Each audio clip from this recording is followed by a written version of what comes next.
parts of the United States, losing your home can happen faster than getting a dentist appointment. One missed paycheck, one medical emergency, or one broken car can be all it takes to fall behind. And once you do, the clock starts ticking. In states like Virginia, being just a few days late on rent can start a legal chain reaction that ends with the sheriff on your doorstep and your belongings on the curb. This is Tanya. She is not one real person, but a composite of thousands of tenants across the country. She works full-time at a nursing home, earns just enough to pay rent, buy food, and keep her old car running. There is no savings, no safety net, and no one to bail her out if things go wrong. Then something does go wrong.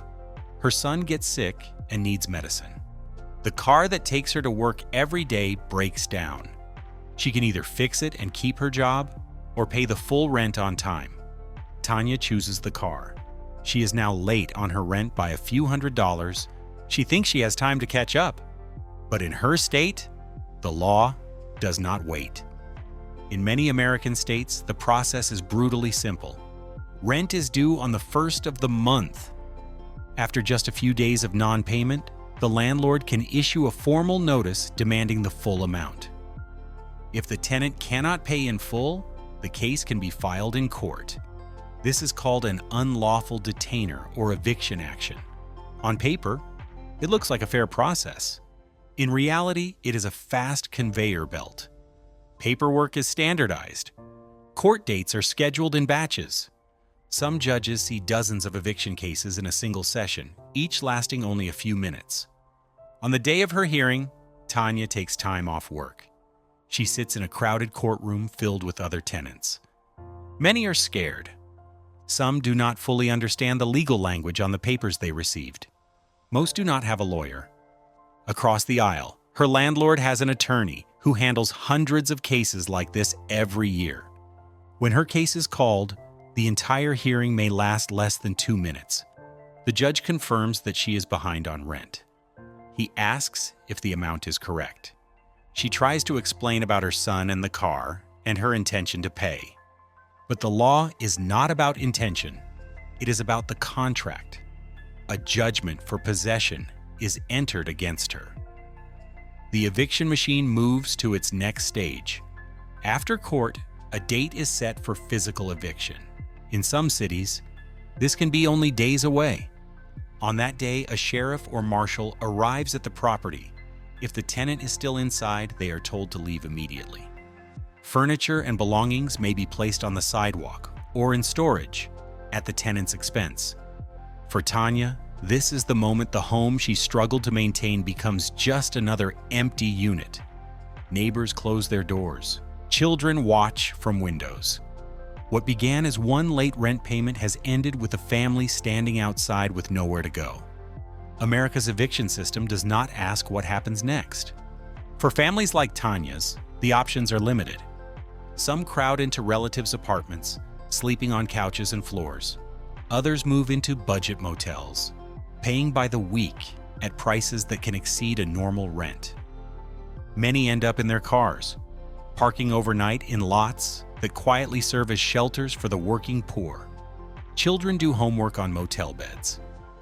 Parents take late-night calls, begging landlords to ignore the eviction record on their file. Because once you have been evicted, your past follows you everywhere.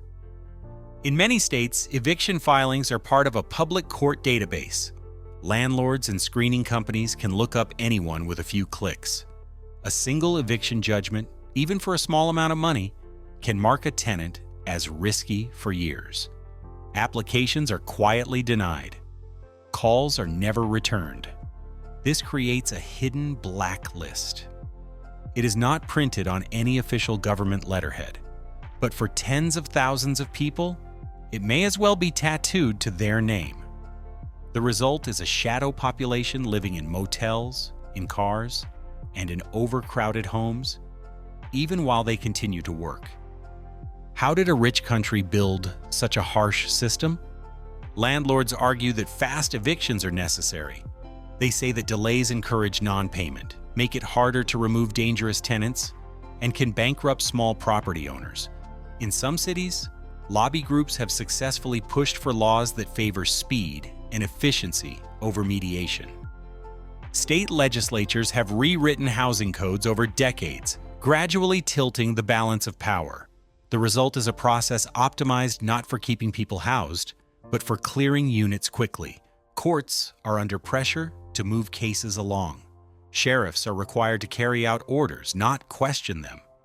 Meanwhile, wages for low-income workers have stagnated and rents in many cities have climbed steadily higher. An eviction is not just a private problem between a landlord and a tenant. It ripples through schools, hospitals, and entire neighborhoods. Children forced to move suddenly fall behind in class. Parents juggling new commutes and new jobs struggle with stress, anxiety, and depression. Emergency shelters, charities, and public services must fill the gaps. Researchers have linked eviction to higher rates of mental illness, physical health problems, and long-term poverty. Once a family falls into the cycle of frequent moves, temporary housing, and unstable jobs, climbing back into stable housing becomes harder every year. Some cities and states are experimenting with different approaches. They offer emergency rental assistance to tenants who fall behind, or require landlords to attend mediation before filing an eviction. A few guarantee legal representation for low-income tenants in housing court, so they are not facing professional attorneys alone. Where these policies exist, eviction rates have dropped, and more families remain in their homes. But these programs are still the exception, not the rule. In much of the country, the 7-day eviction machine continues to run as designed. Months after her eviction, Tanya is still working, her son still goes to school. But they no longer have a permanent address. Most weeks, half of her paycheck goes to a motel room that is smaller and less stable than the apartment they lost. Every new rental application asks the same question: have you ever been evicted? She knows that as soon as she ticks yes, her chances shrink. In a nation that calls itself the land of opportunity, losing your home should not be faster than getting help. Yet for millions of Americans living paycheck to paycheck, one missed rent payment can set an unstoppable process in motion. A process measured not in compassion, but in days. 7 to be exact.